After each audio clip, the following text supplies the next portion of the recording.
Hello everyone, आप सभी का हमारे यूट्यूब चैनल टाइगर मैथ पे स्वागत है। दोस्तों, आज पूरा विश्व एक भयंकर महामारी से जूझ रहा है जिसका नाम है कोविड-19। इसके चलते आप लोगों की पढ़ाई पूरी तरीके से बाधित हो चुकी है। इसको ध्यान में रखते हुए हमने अपना एक चैनल स्टार्ट किया है जिसका नाम है टारगेट मैथ। ठीक है, इस चैनल पर आप सभी को मैथ से रिलेटेड सभी जानकारियाँ उपलब्ध कराई जाएंगी। आपको मैथ के सभी कोर्स उपलब्ध कराए जाएंगे। ठीक है, आज हमारा चैप्टर अवयव, मैथ क्लास 12 मैथ फर्स्ट का अवयव चैप्टर स्टार्ट होने जा रहा है।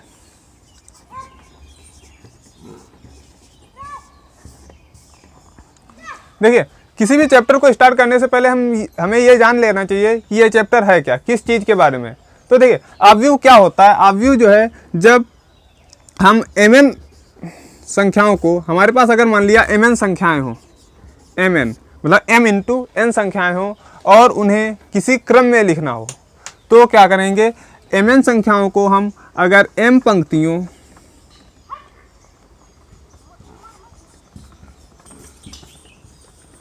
और n स्तंभों के रूप में लिखते हैं।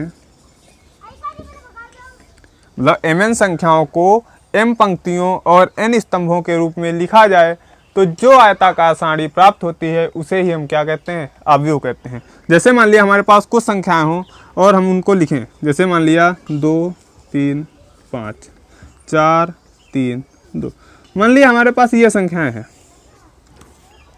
इनको हमने लिख दिया और एक बड़े कोष्ठक के अंदर बंद कर दिया।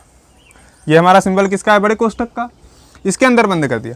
तो इसमें जो ये संख्याएं लिखी हैं, अब ये किस रूप में लिखी हैं, 1 2 पंक्तियां हो गई, 1 2 और 3 स्तंभ हो गए। मतलब कितनी पंक्तियां, 2 पंक्तियां 3 स्तंभ, मतलब पंक्तियों और स्तंभों के रूप में लिखा है, तो इसे ही क्या कहेंगे, अवयव कहेंगे। ठीक है, अवयव मतलब ये हमारा एक अवयव बन गया। अब अगर हम इसको लिखना चाहें तो लिख सकते हैं कैपिटल ए बराबर, इसका नाम अगर देना चाहें, इस अवयव का नाम हमने क्या दे दिया, ए। तो अवयव को हमेशा कैपिटल लेटर से डिनोट करते हैं, मतलब अवयव का नाम जो हमेशा कैपिटल लेटर से, और उसके अंदर अवयव जो होते हैं, जैसे मान लिया हम इसको कह देते हैं A1 B1 C1 A2 B2 C2। ठीक है, तो जो इसके अंदर ये अवयव हैं, इनको हमेशा अंग्रेजी वर्णमाला के छोटे लेटर से डिनोट किया जाता है। ठीक है,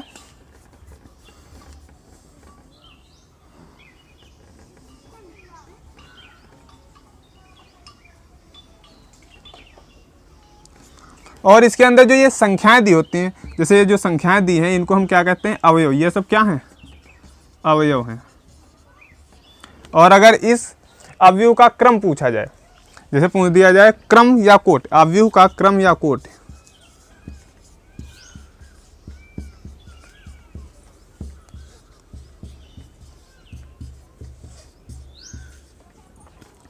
तो अवयव का क्रम या कोट क्या होता है, इसमें जितनी पंक्तियां हों और जितने स्तंभ हों, पंक्तियों और स्तंभों को एक गुणा के रूप में लिखने पर ही जो प्राप्त होता है वही हमारा क्या कहलाता है, अवयव का कोट। मतलब जैसे इसमें कितनी पंक्तियां थी, 1 2, ये 2 पंक्तियां हो गई, 2 गुणे स्तंभ कितने हो गए, 1 2 3, 3 स्तंभ हो गए।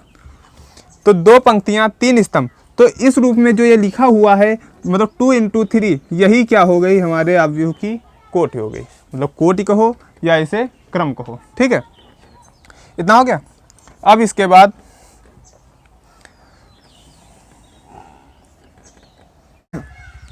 तो देखिए, आप लोगों ने क्या सीखा, अवयव का क्रम। अवयव का क्रम, इस अवयव का क्रम कितना था, 2 गुणे 3। ठीक है, अब देखिए आगे देखते हैं।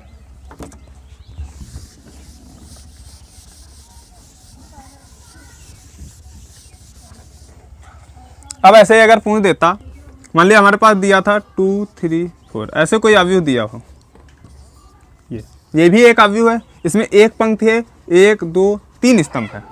ठीक है, तो अगर इसका क्रम पूछे, क्रम या कोटि, तो इसका क्रम या कोटि कितनी होगी, क्रम या कोटि कितना होता है, मतलब रो पंक्ति गुणे स्तंभ इसको कह सकते हैं m इंटू एन या r इंटू सी, मतलब m जो हो गई पंक्ति हो गई, इंटू एन ये स्तंभ हो गए, यहाँ पे r मतलब रो, c मतलब कॉलम, मतलब r इंटू सी, मतलब कुछ भी कह सकते हैं। मतलब अवयव का क्रम या कोट क्या होगा, r इंटू सी, r इंटू सी, मतलब रो कितनी है 1, मतलब 1 रो हो गई, कॉलम कितने हैं 2 3, 1 2 3, कितने कॉलम हो गए 3, मतलब इस अवयव का क्रम क्या होगा 1 गुणे 3। मतलब अगर हम लिखना चाहें तो यहाँ पे क्रम जो है अवयव के हमेशा इस कोने पे लिखा जाता है, मतलब इसको लिख सकते हैं 1 गुणे 3। लेकिन अगर हम गलती से इसको 3 गुणे 1 लिख देंगे तो ये क्या हो जाएगा, गलत हो जाएगा। ठीक है, अगर हमें 3 गुणे 1 का अवयव बनाना है तो वो किस प्रकार का होगा, 3 2 1, वो अवयव इस प्रकार का होगा। ये अवयव हमारा है 3 गुणे 1 के क्रम का। ठीक है, मतलब 3 पंक्तियाँ हो गए, 1 2 3 पंक्तियाँ और 1 स्तंभ। ध्यान, हमें ये चीज़ हमेशा ध्यान रखनी है, पंक्तियाँ जो है हमेशा आगे होंगी और स्तंभ हमेशा पीछे। मतलब जो जब क्रम लिखा जाएगा तो पंक्ति सबसे आगे लिखी जाएगी और क्रम पीछे। इसलिए हमें हमेशा याद रखना है r इंटू सी, अवयव का क्रम क्या होता है r इंटू सी, मतलब रो गुणे कॉलम, रो गुणे कॉलम, मतलब r इंटू सी हमेशा याद रखना है। ठीक है, इससे हमें मतलब कभी इतनी जल्दी गलती नहीं होगी कि हम भूल जाएं कि क्रम क्या है, वरना हमसे मिस्टेक हो सकती है, हम कॉलम पहले लिख दें और रो बाद में लिखें, इससे गलत हो जाएगा। ठीक है, कितना बड़ा डिफरेंस है दोनों में, देखिए देखो 1 गुणे 3 और 3 गुणे 1 में देखो कितना जमीन आसमान का अंतर है। ठीक है, तो इस चीज़ को ध्यान रखना, वरना हमारा पूरा क्वेश्चन गलत हो जाएगा। ठीक है, तो अब आगे शुरू करते हैं। अब देखो, अगर मान लिया हमारे पास कोई अवयव है 1 2 3 4 5 6 7 8 9,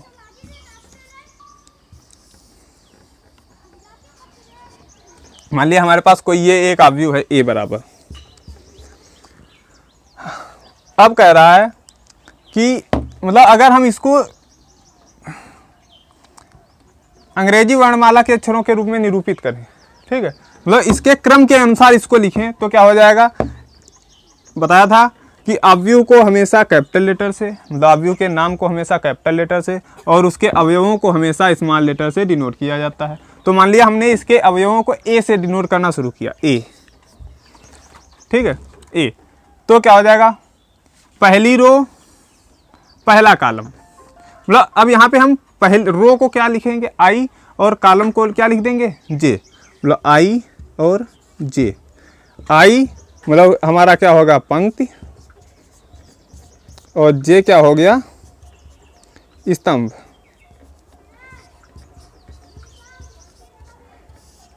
ठीक, तो हम क्या लिखेंगे इसको, मतलब क्रम हमेशा क्या होता है हमारा ए आई जे, मतलब सॉरी क्रम हमेशा क्या होता है हमारा पंक्ति गुणे स्तंभ। तो मान लिया हमने इस अवयव को लिखना शुरू किया, इसको हमने अवयव को हमने क्या लिया ए। अब पहली पंक्ति है और पहली पंक्ति है 1, पहला स्तंभ है 1, A11 बराबर हमारा क्या हो गया, कितना हुआ 1।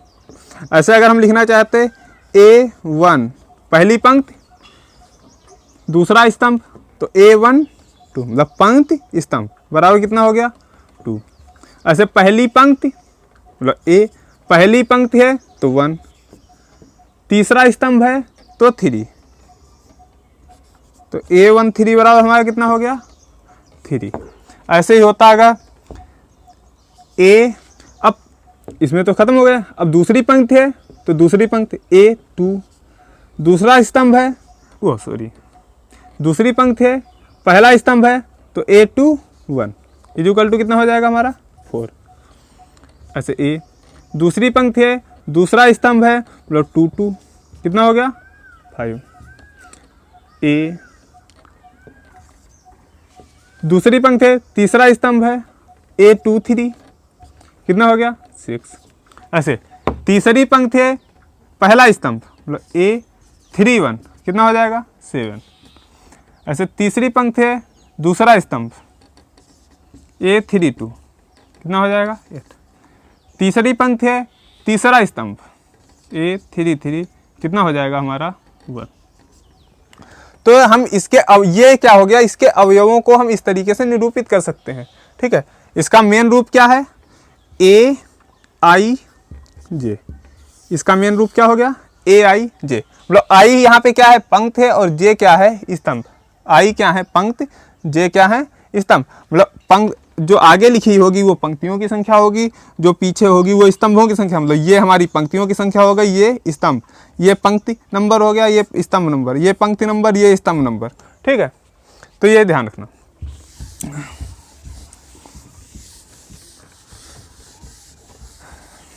अब जैसे मान लिया अगर पूछ दे, कोई दिया हो 3 2 1 4 2 3 5 6 9, मान लिया ये अवयव दिया हो, और कह दे ए आई जे बताइए, ए आई जे की वैल्यू ज्ञात कीजिए जहां आई बराबर हो 3 और जे बराबर हो 2। आई बराबर 3 और जे बराबर क्या हो, 2 हो। ठीक, इसका मतलब क्या है, ए आई बराबर कितना है, 3, जे मतलब कितना है, 2, जे कितना है, 2। ठीक, इसका मतलब हमें क्या करा, आगे वाला क्या होता है, पंक्ति, पीछे वाला स्तंभ। मतलब पंक्ति नंबर हमें कौन सा देखना है, 3। तीसरी पंक्ति कौन सी है हमारी, ये तीसरी पंक्ति। मतलब हमें इस लाइन से अवयव लेना है, इस वाली पंक्ति से। स्तंभ नंबर कितना है, 2। स्तंभ नंबर हमारा दूसरा कौन सा है, ये वाला। मतलब ये अवयव हमारा आ गया, कौन सा अवयव आया, ये। मतलब A32 = कितना हो गया, 3। मतलब ए आई जे की वैल्यू हमने कितनी निकाल ली, 3 निकाल ली। ठीक, ओके।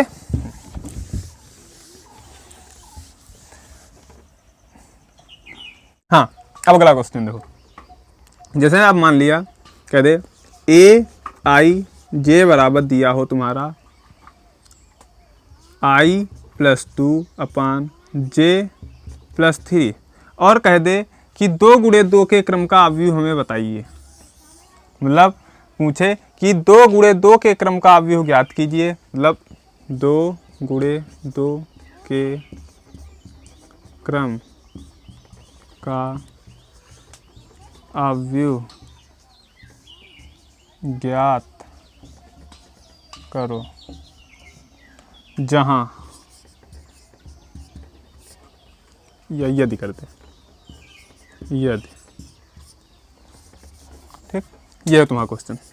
क्या कह रहा है, 2 × 2 के क्रम का अवयव ज्ञात करो यदि ए आई जे बराबर I+2/j+3।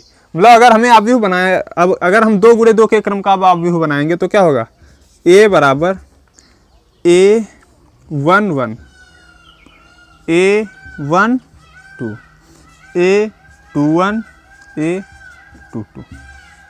ये वैल्यू हमने कैसे रखी, अभी बता चुके थे कि जब पहली लाइन मतलब पहली रो का पहला कॉलम, पहली रो और पहला कॉलम, मतलब पहली रो पहला कॉलम, तो यहाँ पे जो अवयव होगा वो हमारा क्या होगा, A11।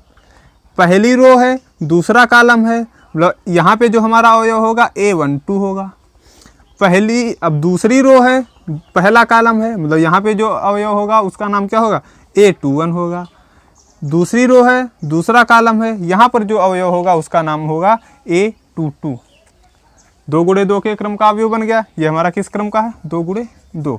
अब इसकी वैल्यू हमें निकालनी है। इसकी यहाँ पे तो हमने इसका एक नाम दे दिया, मतलब एक फॉर्मेट हमने तैयार कर लिया, इस क्रम इस तरीके का अवयव होगा ये।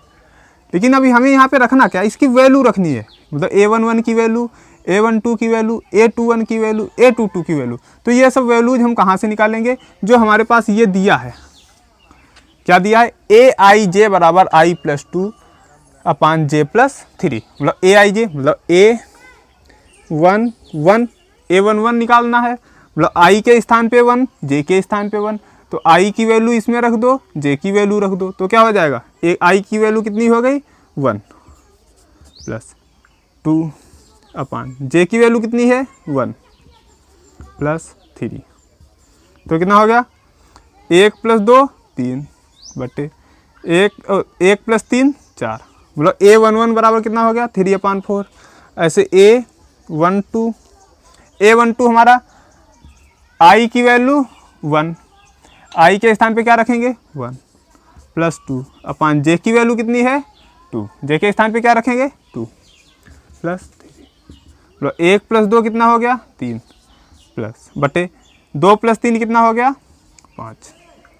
ठीक, ऐसे A21 अगर पूछे, ठीक, तो A21 बराबर हमारा कितना होगा, सॉरी